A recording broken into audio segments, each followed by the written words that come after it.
Hey, what's up, everybody? Welcome back to the podcast. Today is going to be a great episode. We got a really special guest. Probably one of the greatest tragedies I think that anybody could ever face is the loss of a child.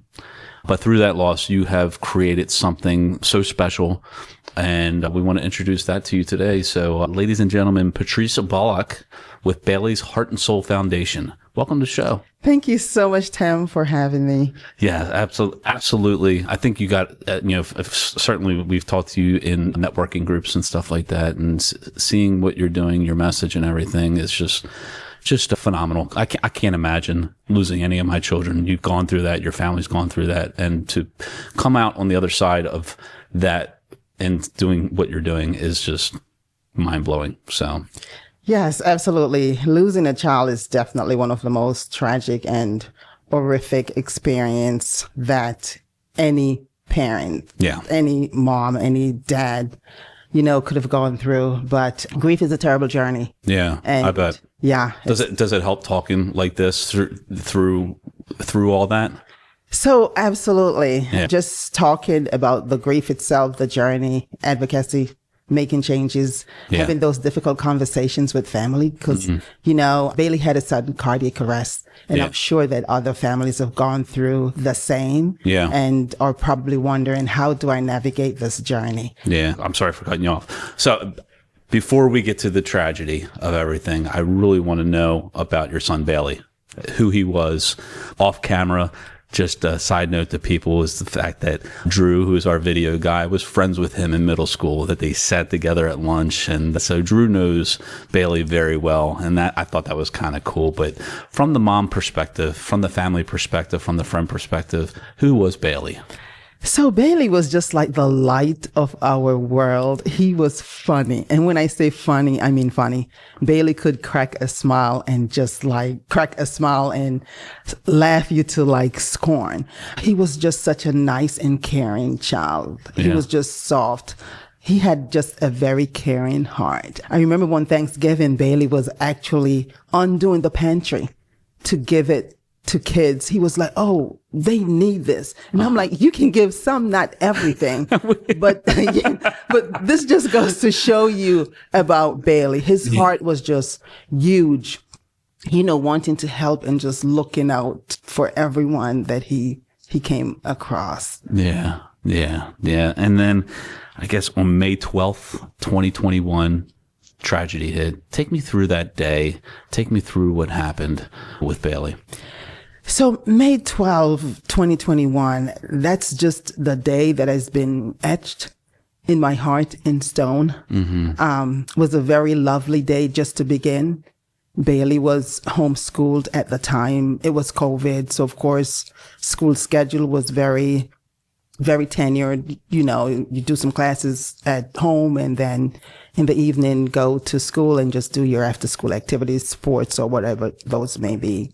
So on that particular day, Bailey went to school. Actually, he wanted to drive that day himself. And I'm like, Bailey, you are only 16. You cannot drive. And he was like, oh no, my sister, she will be in the car with me. And I said, Bailey, but she's not 21. He was like, hold up. She's 20 3/4. That makes her 21. I think that's close enough. That just gives you the kind of person that Bailey was. And, I said, no, you can't drive.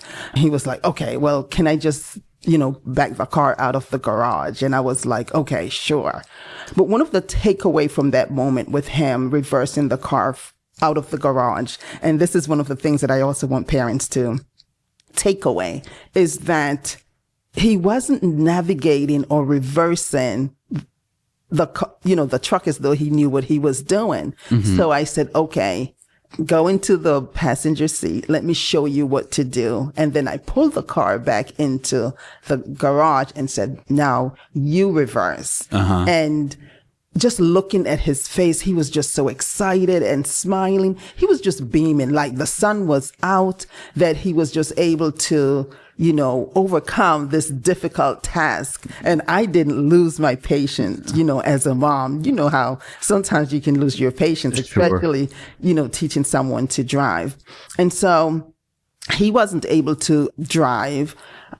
Rather yet, no, let me spin that around. As soon as he reversed the car, my oldest son, Benjamin, who lives in Pennsylvania at the time and still does, he came and, speeding like crazy. And, Bailey was like, "Oh, Ben is here." And I'm like, "How do you know?"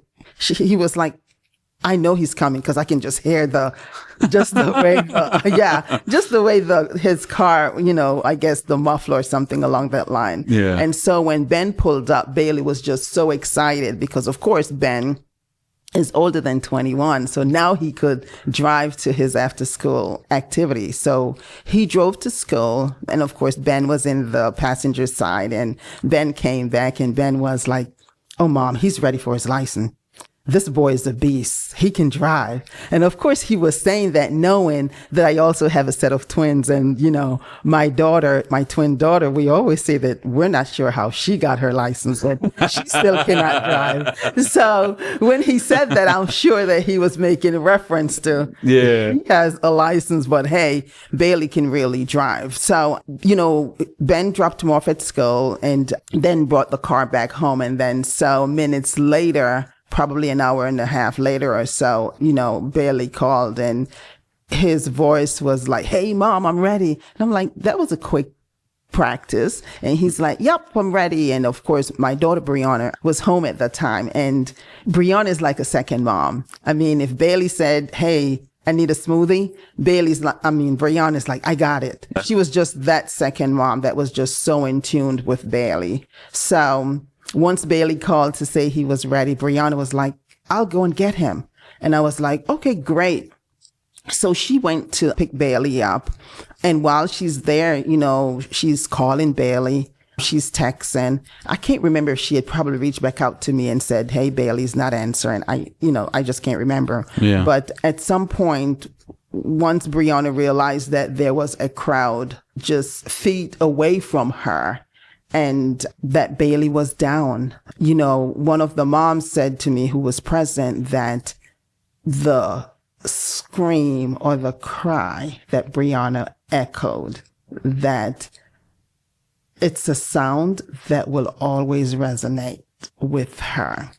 And so, a day that turned out just so blissful, just so peaceful, and just seeing your kids, thriving, didn't ever imagine that's a day that would basically pivot my entire journey, not just as a human being, but my journey as a mom. So that day definitely changed. What happened from the time that he called to say, "I'm ready to be picked up," and this was track practice, right? Correct. Okay. Mm-hmm. So what happened between then and when he had his heart attack? So it's actually a sudden cardiac arrest. So I apologize. Yes. So what happened was Bailey had finished running his track meet. And after his track meet, you could tell that he just did not look himself. Okay. And this is why it's just so important that when, parents, grandparents attend community gathering, especially where there are kids performing, that we just have to be each person's parent or gatekeeper. Yes. So he just one person's kid is everybody's kid. Exactly. Yeah. Right. Exactly. And I think that's where, I feel as though the system failed Bailey. Absolutely. Because he clearly just did not look himself. And no one asked, "Hey, are you okay, man? What's going on?" Or "You need some water?"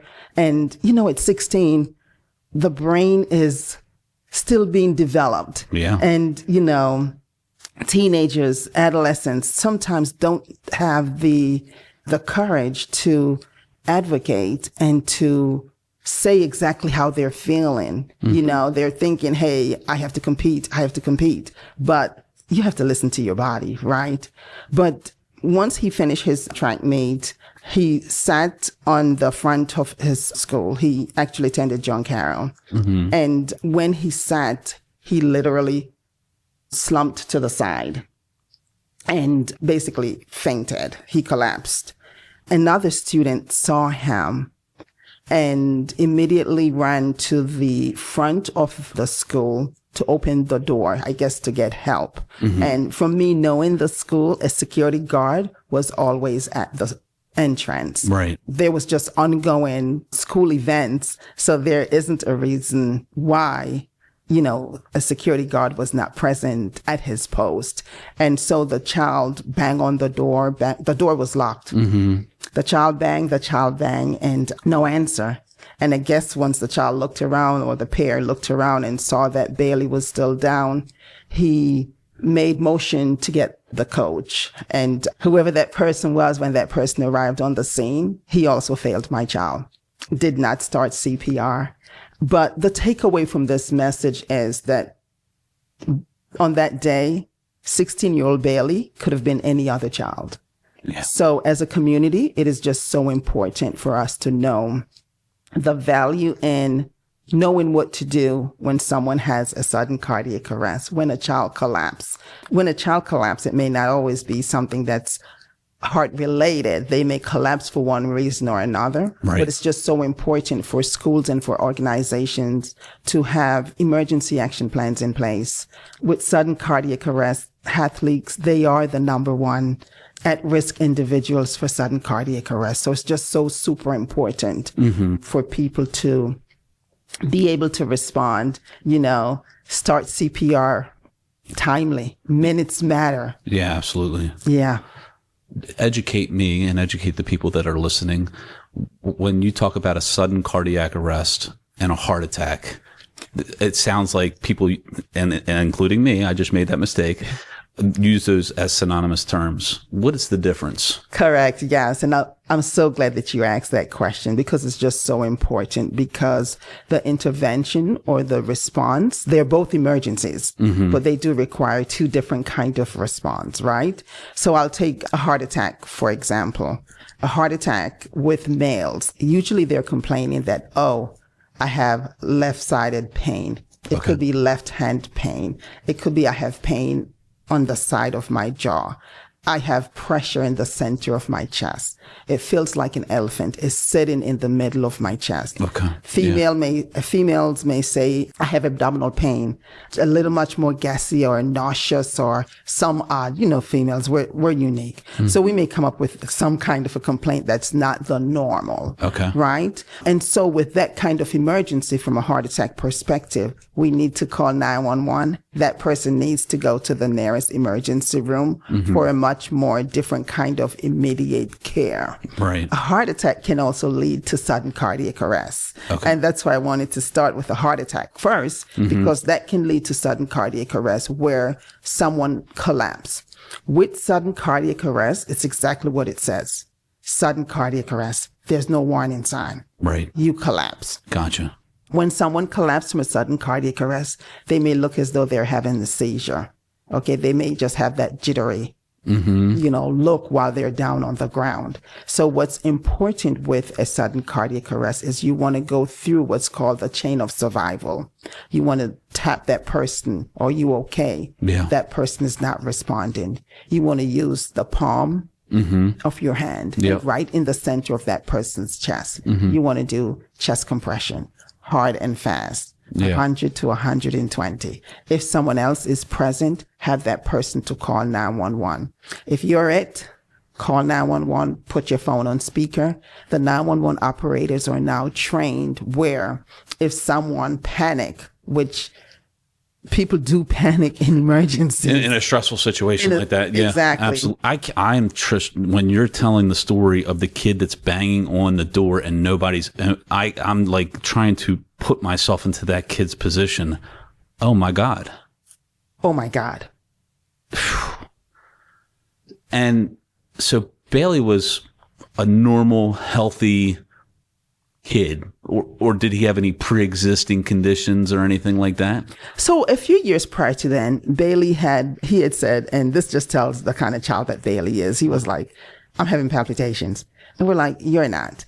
And he was like, trust me. And I'm like, you don't even know those words, right? Yeah. But of course, Bailey lives in a house where, medical household. My partner's a physician. I'm a nurse practitioner. I'm also a nursing home administrator. So we were always throwing medical terminologies out there. But outside of that, no other medical conditions. He had his physical. He was cleared, which, with sudden cardiac arrest being just so sudden, and with physicals and, a traditional physical for a student athlete does not cover an EKG, right? Does not, which is a basic, it's a painless, examination that can be done to say, hey, this is what's going on with this child. Let's dig a little deeper to explore. And that's where, the foundation comes in, where we just do screenings to identify or to help those parents and those kids that if your EKG looks a little funky, okay, because the EKG is like a rhythm that tells what's going on with the heart. Right. Is it worth digging deeper and evaluating things a little bit more closely? Right. Yeah. Wow. Again, I can't imagine being a parent losing any of my kids. And I think to myself, like, how would I even fathom to handle that? But you're also the leader of your family and you have other children. How do you as mom deal with your emotions of the tragedy as well as support your other kids through that terrible time? That's probably the most difficult but honest question that anyone has ever asked, because it's just so important. Yeah. Because you as a mom and having another set of children, but you're also grieving the loss of a child, and you're also the provider for your family. Yeah. And you're also taking care of navigating yourself, the care needs for you as a mom.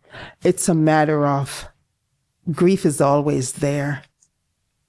Brianna, Brandon, and Benjamin, they're also always there. But losing Bailey, we were already a very tight-knit set of family. We were like super close. And just us having that tragedy within our family, it brought us together even much more stronger, that our communication, hey, how are you?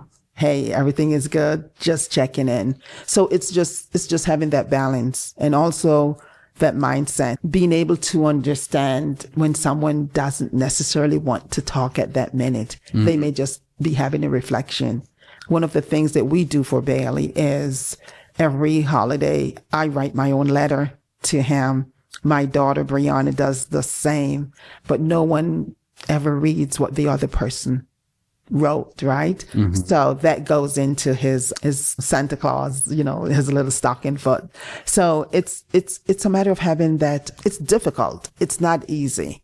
I remember within the months after, when other moms or parents who were also have sort of like travailed my journey, and they would say it would get better, and I'm like, what is your definition of better? Right?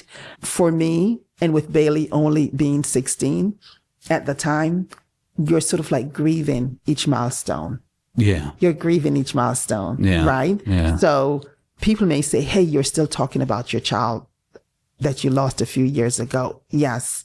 He was only 16, right? Right. So you're forever grieving that milestone, But I can also say that my journey as a nurse, and just my faith and my educational background, and just, family and people, and, has helped me to sort of like put not necessarily things into perspective, but put things someplace, wherever they fall. I just don't have a word for that, because it doesn't necessarily make the road or the journey any smoother. You just sort of like learn how to to sort of balance and how to sort of like have things into different compartments. By us having, and especially by me having such a strong relationship with Bailey, those are the memories that I hold on to dearly, like daily. Yeah. So I would say those were the things that have sort of like propel,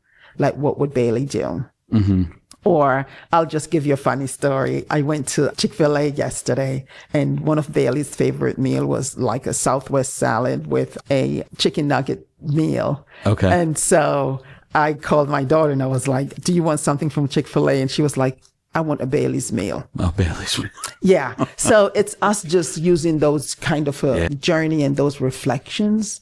When we need to cry, we cry. I mean, we have gotten accustomed to crying and smiling because that has become the new norm for us, not just for myself, but for any mom, that any dad that's grieving, especially losing a young child. We just learn how to walk both journeys simultaneously. It's not for the weak. It's not. I think I can say that much. If something happened to one of my children and I sat down with you today and just met you for the first time, what's the biggest piece of wisdom that you could give to me as a grieving parent to help them with what they're going through? The biggest wisdom that I can say is take a deep breath. That's the only thing you have control over, is taking a deep breath. Because believe it or not, it's just so much that's going on in your mind. You're having palpitations.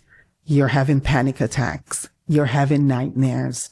It's a journey that someone can explain to you what to do, but there just isn't a blueprint.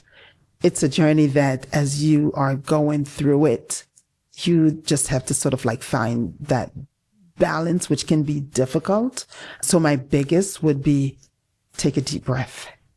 Each time that you feel as though you're going to have a panic attack, take a deep breath, because the feelings, they're raw, they're natural, they're going to come. You're going to have those feelings. Yeah. And there's just no journey or any explanation that I can say to prepare you.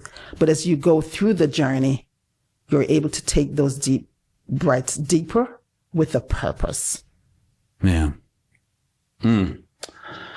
Wow. Well, you know, through this tragedy, you've formed an organization called Bailey's Heart and Soul Foundation. What is this foundation doing to serve others? The Bailey's Heart and Soul Foundation is a continuation of Bailey. Bailey's heart might have stopped, but Bailey's legacy and Bailey's journey. And as a mom, one of the things that Bailey would say if you want to get things done, he would say, ask my mommy, Patrice Bullock. And so that's not a statement that I take lightly. Yeah. And so the purpose of Bailey's Heart and Soul Foundation is to bring awareness. When Bailey initially had his tragedy and just having that conversation in regards to sudden cardiac arrest, it was just such a taboo. Like, what is sudden cardiac arrest? It wasn't a household name. People didn't know exactly how to respond. So CPR, making sure that as a community, we're much more CPR literate, that CPR can become a household item, right? If we have 1 in 3 or 1 out of 3 individuals within each house that knows how to perform hands-only CPR, when someone collapses, then their potential probability of surviving is much greater. So that awareness is just so super huge.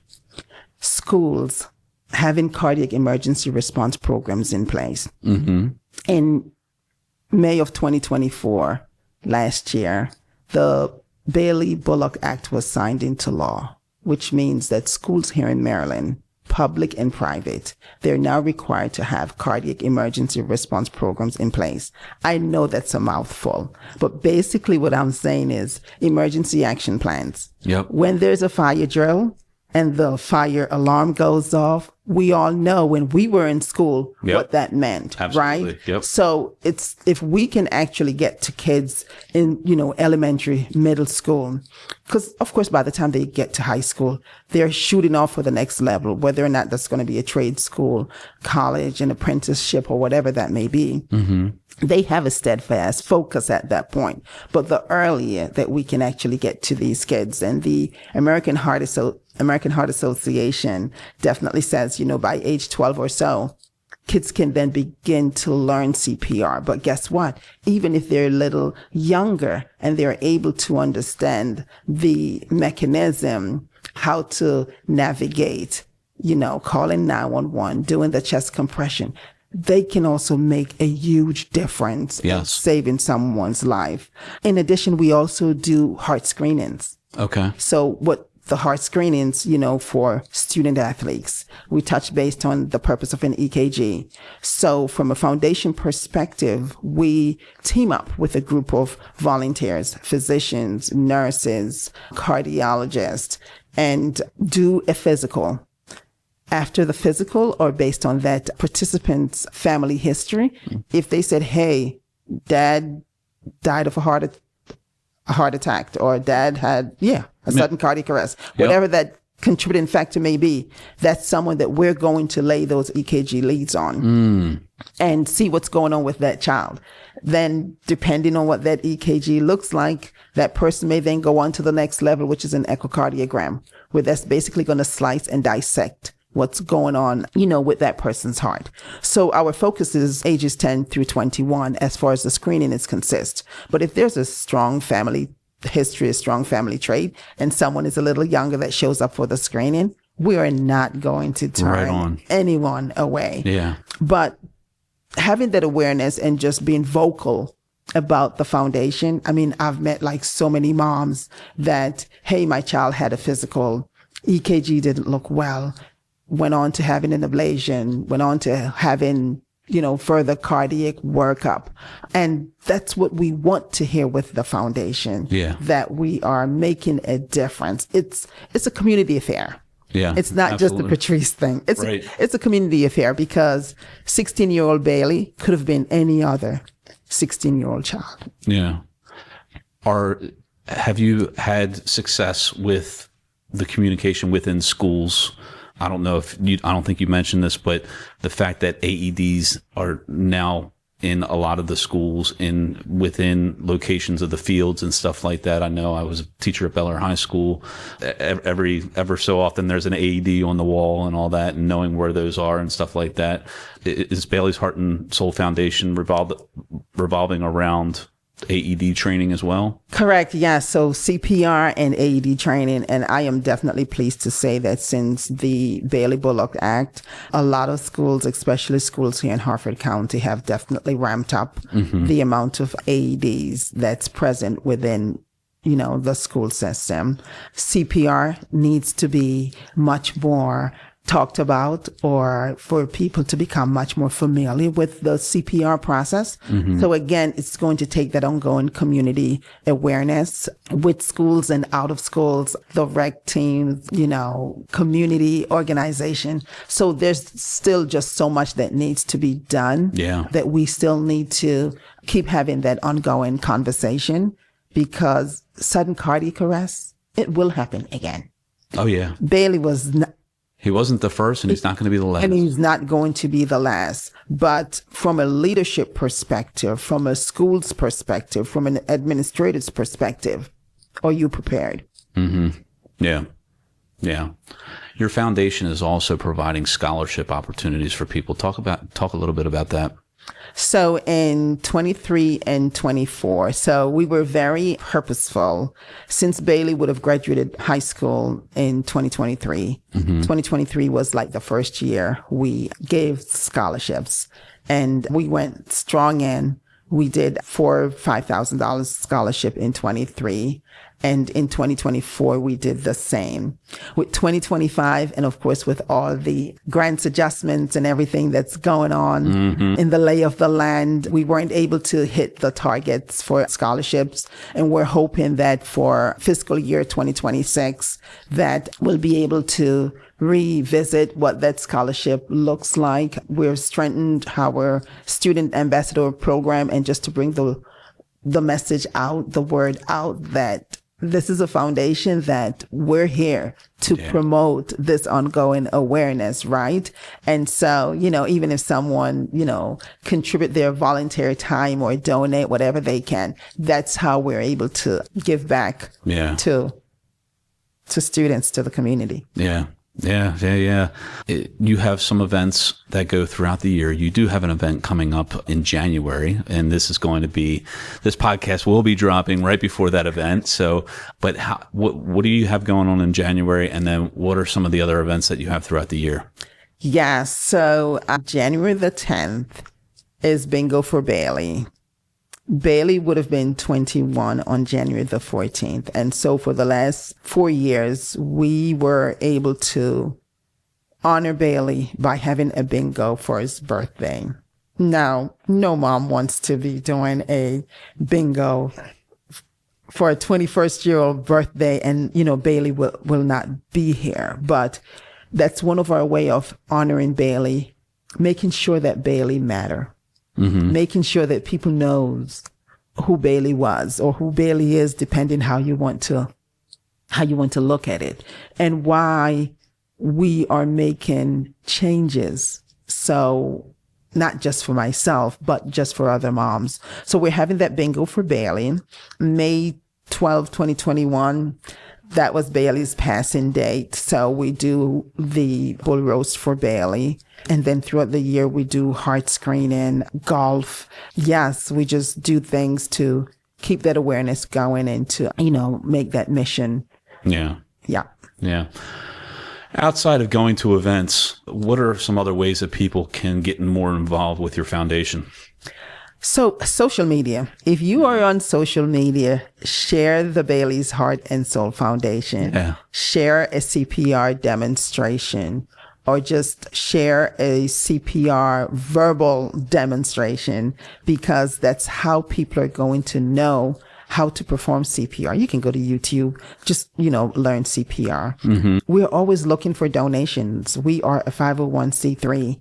And so your donation will be utilized for CPR, AED. We do have an AED applications for organizations that are in need of an AED, but of course have to complete that application. We review it, just to make sure that it's something that the foundation is able to support. And if you can volunteer at any of our events, or heart screening, or CPR awareness, or any of our fundraising events, by all means. Yeah.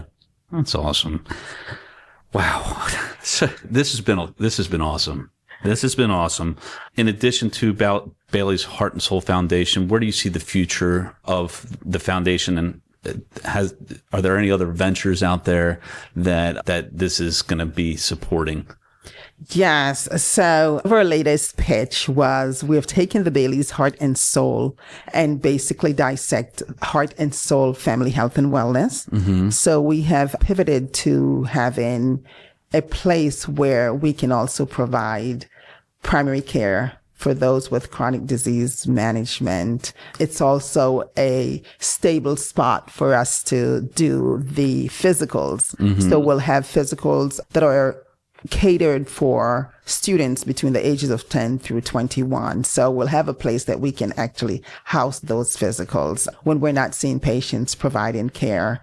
Also for, males and females, we are also doing hormone support. So in case someone is thinking about perimenopause or menopause, or, their libido, they're just not as energetic, as we all grow older. You never know, right? I feel you. So again, you can just, check us out and, see if we have space for you in that department. Awesome. If people want more information about Bailey's Heart and Soul Foundation or anything that we've talked about today, how can people connect with you? So they can actually go to baileysheartandsoul.org and they can find us on Facebook and just... And Drew does the magic of putting that up on the screen right now. So it's pretty cool. Awesome. Yeah. What a tragic story that has turned into something so beautiful. Your story is just going to touch so many people's lives.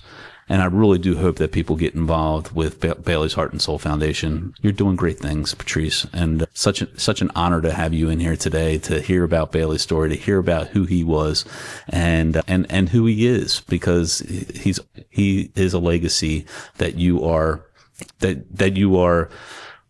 putting out there for the world to benefit from. Absolutely. And I'm just going to throw it in there just to help you out some. Okay. I also have a book that's coming out. Hey, let's plug you have a book. Let's plug that book. Here we go. Yes. So I'm very purposeful, as I mentioned. And so we will have a book that's coming out sandwiched between Bailey's birthday and Bailey's anniversary. Okay. So it's going to be in the middle in time for Heart Awareness Month. And basically, the goal for that book is anyone that's reading, whether or not it's that mom, a coach, a parent, administrators, the takeaway, emergency action plan, advocacy, legislation, why it's so important to have plans in place. Of course, it's my story, but it's more than navigating my story. Yes. It's really sharing from a multi-aspect perspective. Grief is horrible, but how can you pivot? And why it's so important that when, as a community, we all come together for CPR, screenings, emergency action plans, just the huge difference that can make.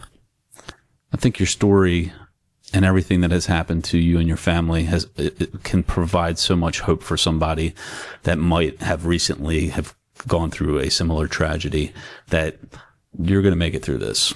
One day at a time, you're going to make it through this. And I like that. Yeah. Yeah. One day at a time. One day at a time. Yeah. One moment at a time. Exactly. Right? Yeah. Yeah. Awesome. Patrice Bullock, thank you so much for coming in. Please follow Patrice on her social media, on Facebook, Bailey's Heart and Soul Foundation, their website. Again, just a great organization. I'm so glad that you came in here to talk about that. You can follow us too on Facebook and Instagram at the Markland Advantage. If you're watching this on YouTube, you can certainly listen to us in the car on Spotify and Apple Podcast. Or if you're listening to this in the car, you can see just two beautiful people and watch this podcast on YouTube at the Markland Advantage. Subscribe there as well. This was fun. Thank you. This was fun. Thank you. Fun. I don't want to make it sound, it's a great story, a great message, and just such an impactful interview. And I thank you for taking the time to do it. Thank you for having me. You're very welcome. Sure. Ladies and gentlemen, Patrice Bullock. Until next time, live your life to the fullest, and we'll see you soon. Take care. Thank you. Take care. Oh. Did you like this episode of the TMA Connection? Well, you might want to check this one out right here. Go ahead. Click it.